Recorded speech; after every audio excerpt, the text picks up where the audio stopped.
Pemirsa, Metro TV Newsroom malam ini akan dipandu oleh Wahyu Wiwoho,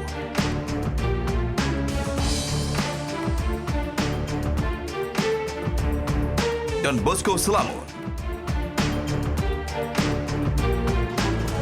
Fitri Megantara,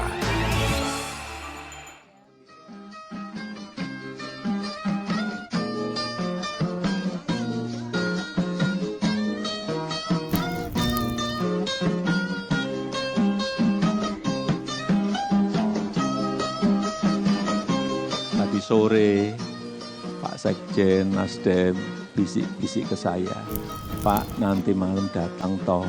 Loh. Ini meragukan saya.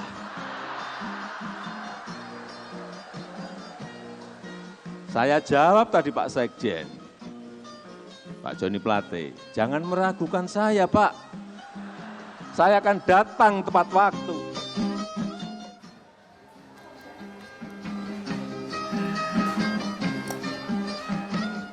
Selamat malam, itu dia akhir kisah dramaturgi Koalisi Indonesia Maju.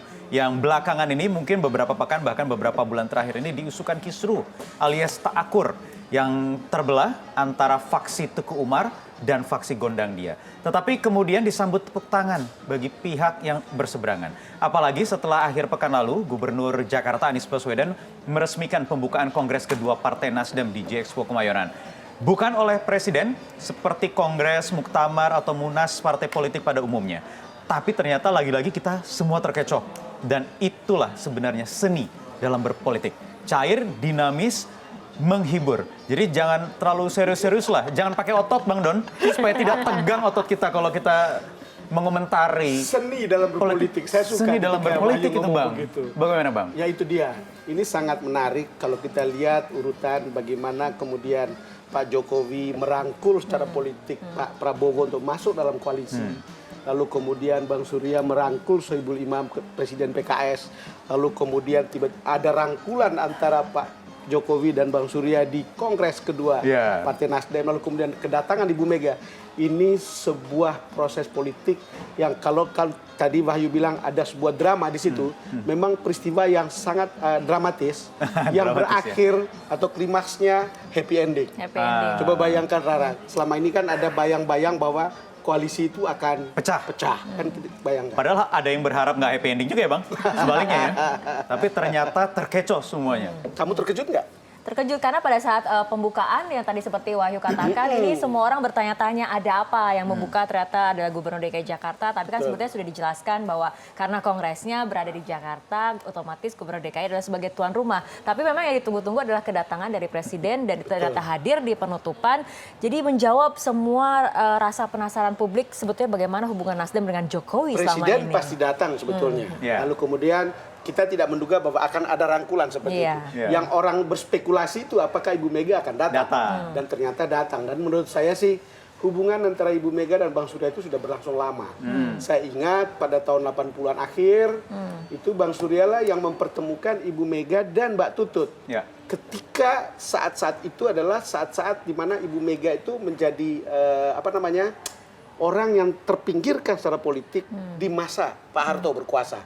Dan Bang Surya yang mempertemukan. Dan Bang Surya ini adalah salah satu pengagum keluarga Bung Karno sebetulnya. Mereka tuh dekat dengan keluarga-keluarganya. Jadi sebetulnya kali ini bukan sesuatu yang mengejutkan. Begitu Nasdem berdiri pun kalau tidak salah partai politik yang pertama kali dikunjungi itu Lenteng Agung Bang. Lenteng Agung. Iya, kandang PDI Perjuangan saat itu yang dikunjungin oleh Pak Surya Paloh dan jajaran pengurus DPP Partai Nasdem. Artinya memang histori atau kedekatan kedua partai politik ini tidak diragukan. Saya termasuk orang yang tidak meragukan atau saya tidak percaya kalau Koalisi Indonesia Maju ini akan pecah kongsi di tengah jalan. Karena apa Bang? Karena yang pertama kalau kita bicara Partai Nasdem sudah memeras keringat di kaosnya begitu ya Bang, sampai kering Bang, untuk mendukung apapun langkah Joko Widodo selama 5 tahun ini, termasuk di kampanye kemarin. Begitu juga dengan PDI Perjuangan Bang. Jadi kalaupun memang ada riak kecil itu pasti akan terselesaikan dengan baik. Ya ini kalau terjadi pertengkaran di antara koalisi itu sebenarnya pertengkaran di partai yang punya platform yang sama sebetulnya. Jadi sebetulnya tentu akan ada kepentingan yang berbeda. Tetapi secara ideologis mereka itu platformnya mirip atau ya beririsan. Jadi kemungkinan untuk misalnya pecah atau pecah kongsi begitu menurut saya akan susah gitu karena ideologinya. Tetapi sekali lagi mungkin pembicaraan kita berbeda kalau Kongres kemarin tidak seperti itu ya.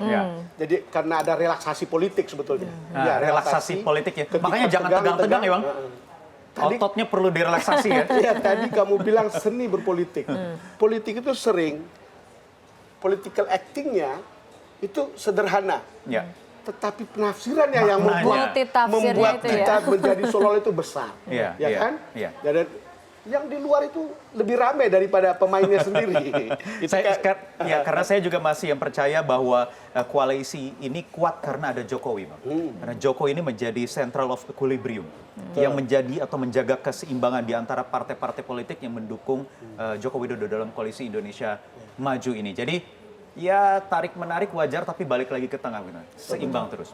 Kita coba lihat lagi rekaman-rekaman, cuplikan-cuplikan tayangan atau komentar yang ada di Kongres kedua Partai Nasdem yang ditutup Senin lalu, Senin malam.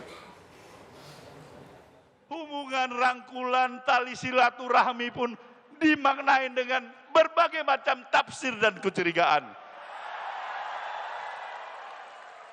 Sementara kita menganut sebuah sistem nilai demokrasi yang begitu liberal. Tapi dalam prakteknya kita begitu ortodok konservatif. Rangkulan itu apa yang salah? Itu bagus. Tapi sekali lagi juga semua itu kembali pada niatnya. Kalau niatnya itu untuk komitmen kenegaraan, apa yang salah? Kalau rangkulan itu untuk komitmen kebangsaan, apa yang keliru? Sangat bagus sekali apa yang dicontohkan oleh Bang Surya. Ya, sangat baik sekali apa yang dicontohkan Bang Sepakat Surya. ya dengan pernyataan dari Presiden ya bahwa bahwa rangkulan seperti itu tadi dikatakan ini sangat bagus dampaknya positifnya untuk bangsa karena itu tadi memberikan contoh bagaimana perbedaan politik tidak membuat orang harus berjarak tapi tetap bisa saling merangkul. Makanya kan kalau kita lihat Rara, kan Presiden sendiri sudah berangkulan dengan Pak Prabowo yang adalah petarung atau lawannya ketika 2014 maupun 2019. 2 kali menjadi kalau rival lihat ya. itu, Bang Surya mengambil level yang lain Cara yang berbeda. ketika berangkulan dengan PKS. Kita tahu bahwa ini partai yang punya ideologi yang berbeda. Lalu kemudian kita tahu apa kemudian komitmen yang keluar dari situ, termasuk soal asas Pancasila. Betul. Itu sesuatu.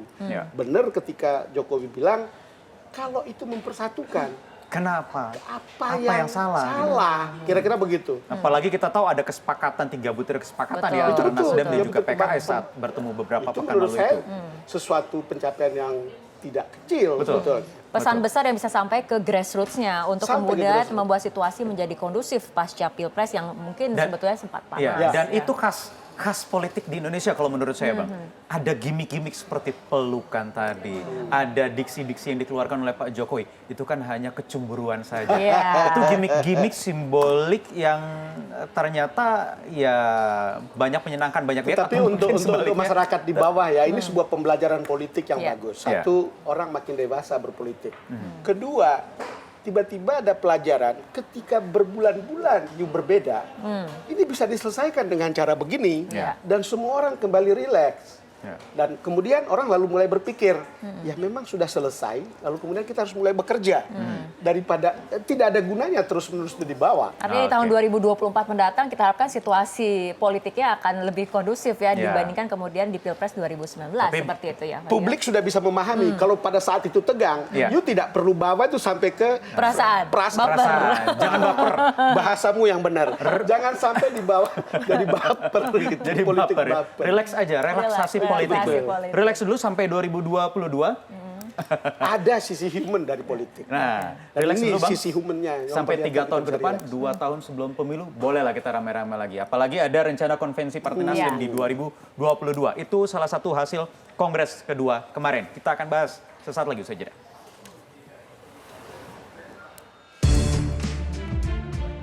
berpihak pada si Bung Anies, salah itu. Berpihak pada Ridwan Kamil, apalagi salah juga itu. Khofifah, belum tentu. Kader daripada internal Partai Nasdem, apalagi belum tentu lagi. Jadi siapa? Ya kita cari bersama.